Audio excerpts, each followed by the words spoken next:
First contact's fatal miscalculation. The crystalline bridges of the Meriodian flagship, Eternal Dawn, hummed with an ethereal resonance as Grand Admiral Varix studied the holographic projection of a seemingly unremarkable blue planet. His translucent appendages shifted through various shades of blue and green, reflecting his growing interest in the world before him. The Meriodians, a species that had evolved from deep-sea creatures, had spent millennia perfecting their biomechanical technology and expanding their empire across the stars. Another primitive world, Lieutenant Nyxis reported, her bioluminescent patterns pulsing with mild disdain. Preliminary scans show minimal space presence, primarily confined to their orbital region. They still rely on chemical propulsion for their vessels. Varix's upper appendages twirled in amusement. Fascinating. They've barely left their cradle, yet they persist in such hostile conditions. Record all observations for the Imperial Archive. The Meriodian Empire had grown complacent in its 10,000 years of expansion. They had encountered countless species, most of which either willingly joined their empire or were easily subjugated by their superior technology. Their bioorganic ships, capable of healing themselves and adapting to different environments, were considered the pinnacle of space travel technology. As the Eternal Dawn maintained its position in the shadow of Earth's moon, a junior analyst named Xerix approached the command podium, his normally steady bioluminescence flickering with uncertainty. "Grand Admiral, we've detected something unusual in the debris field around the planet." "Elaborate," Varix commanded, his attention shifting from the holographic display. "We've found warning beacons, sir, very old ones, possibly predating our empire. They're broadcasting in multiple ancient languages, including some we can't decrypt, but the message we can understand is disturbing." Varix's color patterns shifted to a deeper blue of curiosity. "Show me." The holographic display shifted to show the decoded message. "Warning, do not wake the humans, preserve the quarantine, the cost is too great."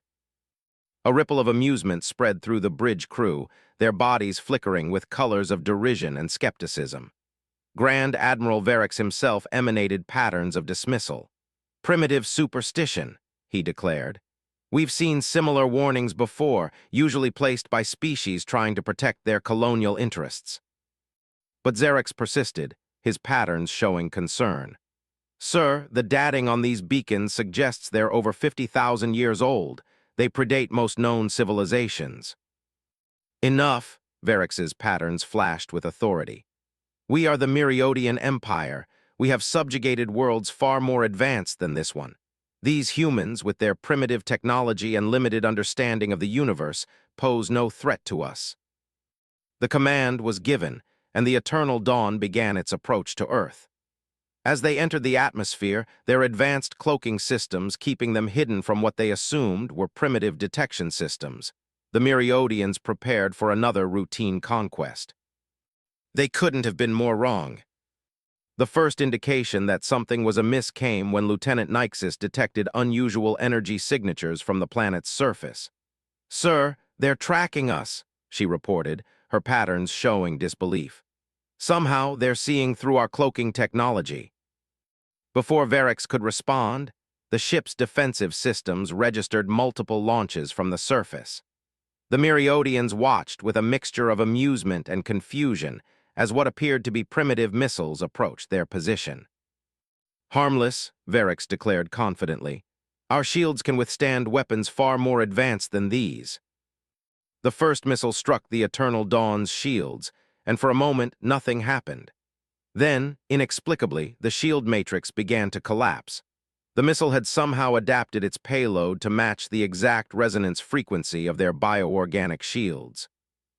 "Impossible," Varix's patterns flared with alarm. "How could they?" More missiles were incoming, each one seemingly more precisely targeted than the last. The humans, it seemed, had been preparing for this moment. They had been watching, waiting, and most importantly, learning.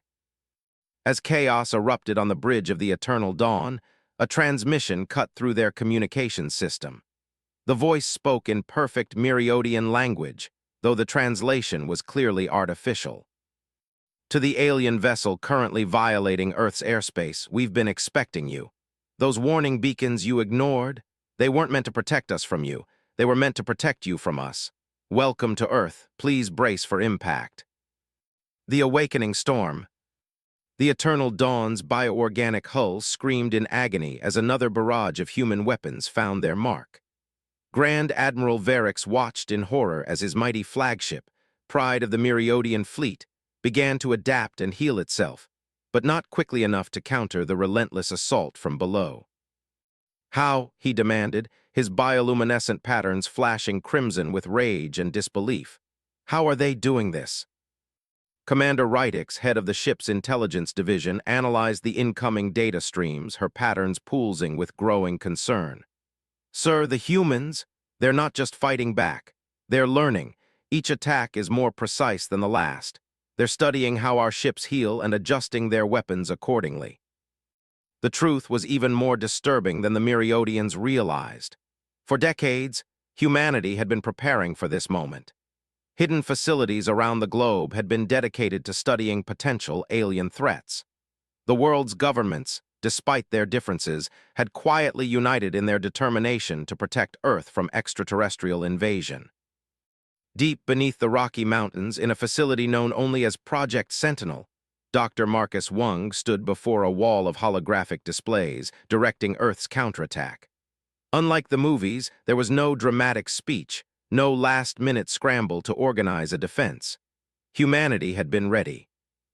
Pattern analysis confirms it, Marcus announced to the assembled military leaders. Their ships are basically living organisms. They don't just repair damage, they evolve to resist whatever hurt them. But that evolution takes time, and that's our window. General Diana Blackwood, her silver hair pulled back in a tight bun, nodded grimly. So we keep changing our approach. Never give them time to adapt. In orbit, the Eternal Dawn's crew watched in mounting panic as humans demonstrated warfare techniques that defied conventional logic. Instead of concentrating their fire on a single point, Earth's defense forces struck multiple locations with different weapons. Each strike was carefully calculated to trigger the ship's healing response, forcing it to constantly redistribute its resources. They're hurting us, Lieutenant Nyxus realized, her patterns fading to a pale blue of fear. Every time we adapt to one type of attack, they switch to another, forcing us to move in specific directions. She was right. The humans weren't just attacking blindly. They were orchestrating a complex dance of destruction, manipulating the Myriodian ship's automatic responses to gradually wear it down. In the Pacific Ocean, Commander Jun Zhao stood on the bridge of the submersible carrier Deep Thunder, coordinating with underwater defense platforms that the Myriodians hadn't even detected. "Launch sonic disruptors," he ordered. "Let's see how their bioorganic hull handles some Earth-style whale songs." The ocean itself seemed to vibrate as massive speakers, originally designed for studying deep-sea creatures, began broadcasting frequencies that played havoc with the Eternal Dawn's living components. The ship's natural healing processes began to falter, confused by signals that mimicked its own biological communications. Back on the bridge, Grand Admiral Varix made a decision that would haunt him for years to come. "Launch the Cedars," he commanded, his patterns now a deep purple of desperate resolve. "If we can't subdue them from orbit, we'll transform their world from within." The Eternal Dawn's launch bays opened, releasing thousands of biological pods designed to terraform planets by rewriting their basic ecological systems. It was a weapon of last resort, one that had brought countless civilizations to their knees. But once again, the humans proved they were anything but predictable. As the pods descended through Earth's atmosphere, they encountered something unexpected. A network of high-altitude drones equipped with experimental electromagnetic fields. Dr. Amara Patel, leading the Biological Defense Division of Project Sentinel, had anticipated this possibility. "Interesting," she mused, studying the pod's genetic structure through advanced sensors. "They're trying to hack our biosphere. Well, two can play at that game." The drones didn't just destroy the pods, they captured them, redirecting them to secure facilities where human scientists were already preparing to study and reverse engineer the Myriodian biotechnology. What the aliens intended as a weapon of conquest would soon become humanity's key to the stars. In orbit, Verix received the shocking report. "Sir," Rydix announced, her patterns now a sickly yellow of dread, "the humans aren't just neutralizing our seeders. They're collecting them, and the energy signatures suggest they've already begun analyzing their structure." The Grand Admiral's massive form seemed to shrink as the full implications hit him. The warning beacons suddenly made terrible sense. These humans weren't just another primitive species waiting to be conquered. They were something else entirely, a civilization that had developed in isolation, evolving not just technologically, but strategically in ways the Myriodians had never encountered. "Send the signal," he finally ordered, his patterns dimmed to a deep blue of resignation. "Inform the Empire, the humans are awake." Technological evolution. 3 months after the initial contact, the Myriodian Empire discovered that their worst nightmare wasn't the defeat of the Eternal Dawn. It was what came after. In underground laboratories and secret facilities across Earth, human scientists weren't just studying the captured alien technology. They were reimagining it entirely. Dr. Ryoko Tanaka stood in her lab at the Kyoto Advanced Research Institute, watching as the hybridized bioorganic construct pulsed with an eerie blue glow. What had started as a captured Myriodian cedar pod had evolved into something unprecedented, a fusion of Earth-based biological systems and alien biotechnology. "They designed these to adapt to foreign environments," she explained to the assembled military observers. "But they never considered what would happen if that adaptation process was guided by human creativity. We're not just using their technology, we're teaching it to dream." The implications were staggering. While the Myriodians had spent millennia perfecting their bioorganic technology through careful, methodical evolution, humans took a drastically different approach. They experimented, combined seemingly incompatible systems, and pushed boundaries that their alien adversaries had never even considered crossing. In orbit around Mars, the first human-made bioorganic ship, Phoenix Dawn, prepared for its maiden voyage. Unlike its Myriodian counterparts, this vessel incorporated elements that the aliens had dismissed as primitive or inefficient. Captain Miguel Hernandez, standing on its neural bridge, couldn't help but smile at the irony. "They thought our primitive technology was a weakness," he commented to his executive officer, Lieutenant Aisha Patel. "They never considered that sometimes the old ways have advantages the new ones forgot." The Phoenix Dawn was a testament to human innovation. Its bioorganic systems were enhanced with traditional electronic components, creating redundancies that made it far more resilient than pure Myriodian designs. Where alien ships relied solely on their ability to heal and adapt, human vessels maintained the capacity for rapid repairs and modifications. But it wasn't just in space that humanity's technological revolution was taking place. In the deserts of Nevada, Professor James Running Bear led a team developing what he called terraforming in reverse, using modified cedar pods to strengthen Earth's natural defenses against alien biotechnology. "The Myriodians see planets as blank canvases to be overwritten," he explained during a UN Security Council briefing. "We're showing them that Earth isn't canvas, it's an artist that can paint back." The alien empire watched with growing horror as human innovations began to spread. Their carefully orchestrated attack plans fell apart as Earth's defenses evolved faster than their strategic algorithms could compute. Every failed assault provided humans with more technology to study, more systems to adapt, more opportunities to grow stronger. In the Myriodian Imperial Palace, Emperor Vorax received increasingly desperate reports from his military commanders. His crystalline form shimmered with patterns of deep distress as Admiral Kylax, commander of the Empire's Third Fleet, delivered the latest news. "The humans, Your Majesty," Kylax reported, patterns shifting between fear and awe. "They've done something impossible. They've merged our bioorganic technology with their digital systems. Their ships can now communicate and coordinate in ways our fleet cannot match." The Emperor's patterns flared with anger. How can they advance so quickly? Our technology took millennia to perfect. That's just it, sire, another advisor, Science Director Melix, interjected. We perfected our technology. They're not trying to perfect anything, they're trying to transform it. Every failure teaches them something new, and they're not afraid to fail. Meanwhile, back on Earth, humanity's technological renaissance continued to accelerate. In Brazil, researchers successfully merged Myriadian bioorganic materials with Earth's rainforest ecosystems, creating living defense systems that could respond to threats autonomously. Indian scientists developed hybrid communication systems that could penetrate the deepest parts of space while remaining undetectable to alien sensors. Dr. Tanaka's team made perhaps the most startling breakthrough of all. They discovered that the Myriadian bioorganic technology, when exposed to human neural patterns, displayed capabilities its original creators had never imagined possible. Their technology is like a musical instrument, she explained to a stunned audience at an emergency scientific summit. The Myriadians learned to play one song perfectly. We're teaching it to improvise jazz. As the Myriadian Empire marshaled its forces for what they hoped would be a decisive strike against Earth, they failed to realize a crucial truth. They weren't just fighting humans anymore.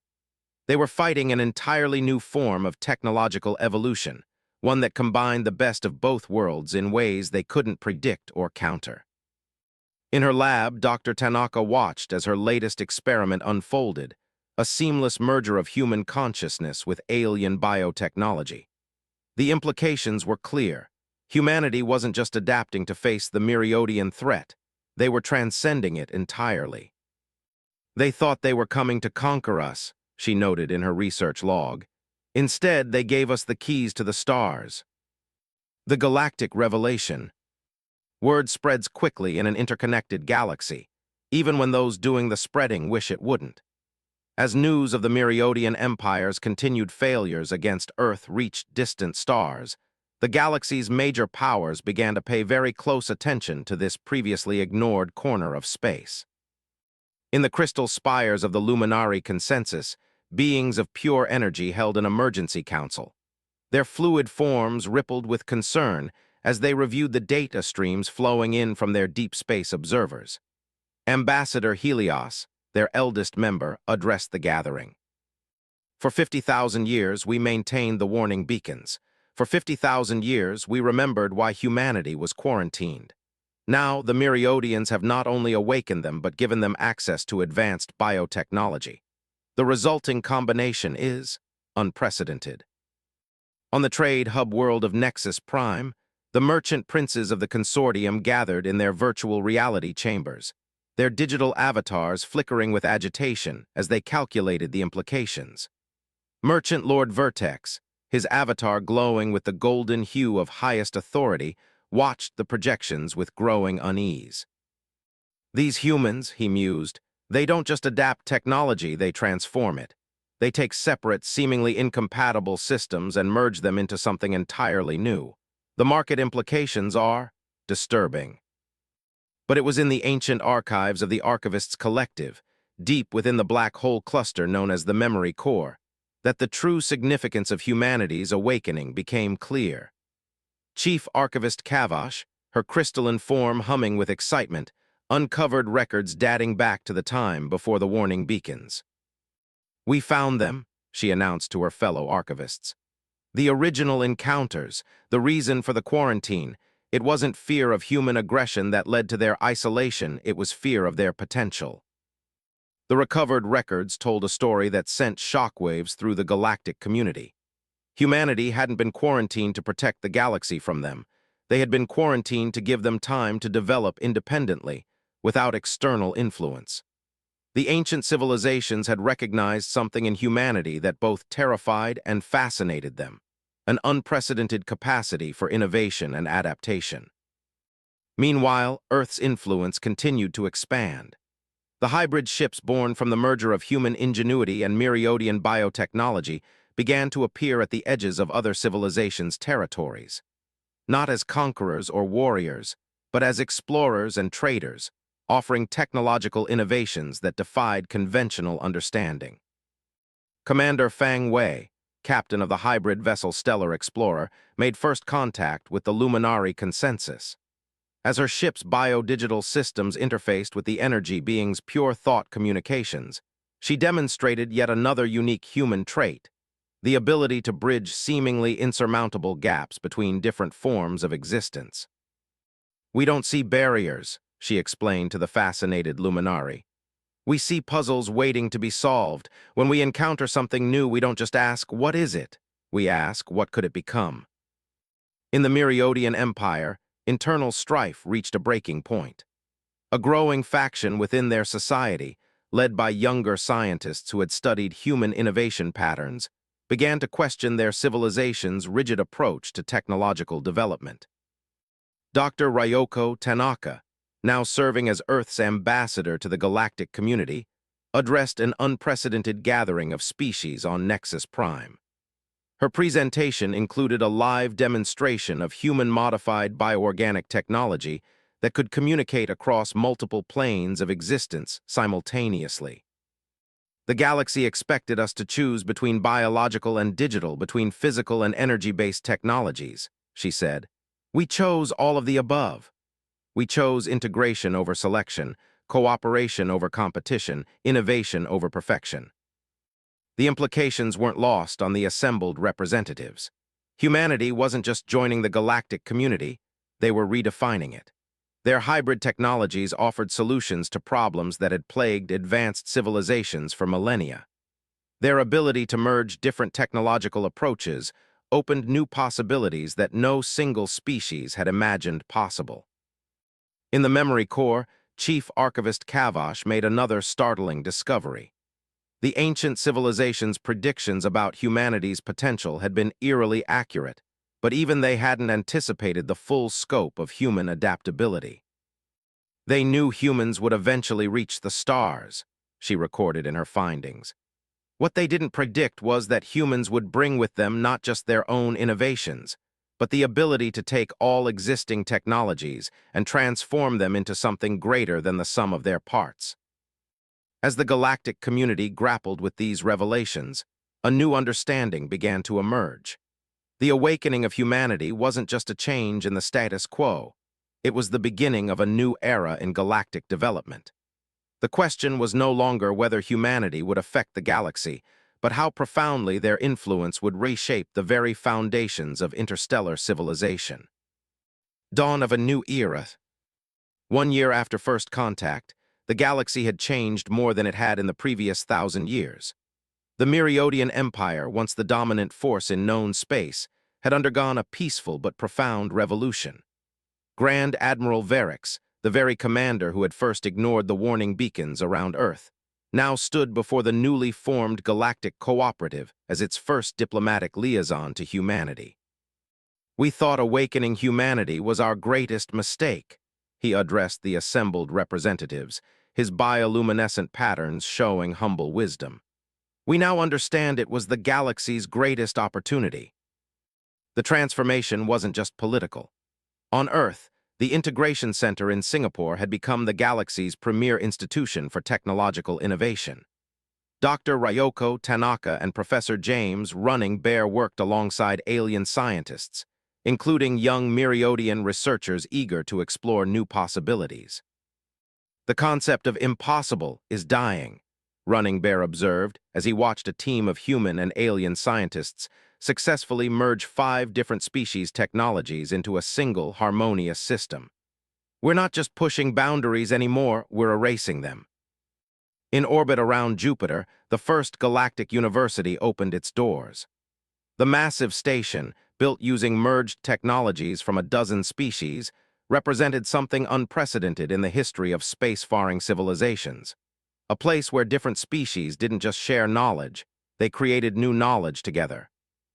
Captain Miguel Hernandez, now fleet commander of Earth's exploratory division, docked the Phoenix Dawn at the university's main port. His ship, once a revolutionary prototype, now seemed almost conventional compared to the new vessels emerging from Earth's shipyards. "Innovation isn't just about technology," he explained to a class of mixed-species students. It's about perspective. When the Miriodians found us, they saw primitives. When we looked at them, we saw possibilities. That's the real difference. The Luminari consensus, after millennia of isolation, had begun actively seeking human collaboration. Their energy-based consciousness, combined with human innovation and Miriodian bioorganic technology, led to breakthroughs in faster-than-light travel that revolutionized interstellar commerce and exploration. Ambassador Helios, addressing the Galactic Cooperative, summed up the sentiments of many ancient species. We maintained the quarantine because we saw humanity's potential, but we never imagined they would teach us to see our own potential differently. On Nexus Prime, the merchant princes who had once feared human influence now competed for partnership opportunities with Earth-based companies. The hybrid technologies emerging from these collaborations created entirely new markets and possibilities for trade. Commander Fang Wei, leading an expedition into unexplored space, made perhaps the most significant discovery of the new era. Her crew, a mixture of humans and aliens using hybrid technology, found evidence of other quarantined species scattered throughout the galaxy. We weren't the only ones, she reported back to Earth. There are others out there waiting to be awakened. The ancient civilizations didn't just protect us, they created a galaxy full of hidden potential. In the Memory Core, Chief Archivist Kavash worked with human data scientists to decode more of the ancient records. What they found suggested that humanity's awakening was just the first step in a grand design laid down by the galaxy's previous inhabitants. They knew that progress shouldn't come from a single path, Kavash theorized. True advancement comes from diversity, from the collision and combination of different approaches. Humanity didn't just prove this theory, they became its greatest example. The final piece of the puzzle came from an unexpected source. Dr. Amara Patel, analyzing the original warning beacons, discovered that their message had been mistranslated. The full text didn't just say, "Do not wake the humans," it continued with, "Until the galaxy is ready for change." In the Singapore Integration Center, a monument was erected featuring the combined technological achievements of all known species. At its base, a simple inscription read, "The greatest mistake is believing in limitations." As ships of hybrid design carried mixed crews to the stars, as new technologies reshaped the possibilities of existence, as barriers between species and civilizations crumbled, one truth became clear. The Miriodians' mistake hadn't been waking humanity. Their mistake had been thinking they were the ones doing the awakening. The galaxy itself was awakening, and humanity's unique gift wasn't just their ability to adapt and innovate, it was their ability to help others do the same. The quarantine hadn't been a punishment or a protection. It had been preparation for this moment, when the galaxy needed something more than perfection. It needed possibility. As Dr. Tanaka observed in her final address to the Galactic Cooperative, they thought they were making a mistake. Instead, they were fulfilling a destiny 50,000 years in the making. The real story wasn't about humanity being awakened. It was about humanity helping the galaxy itself wake up to its full potential.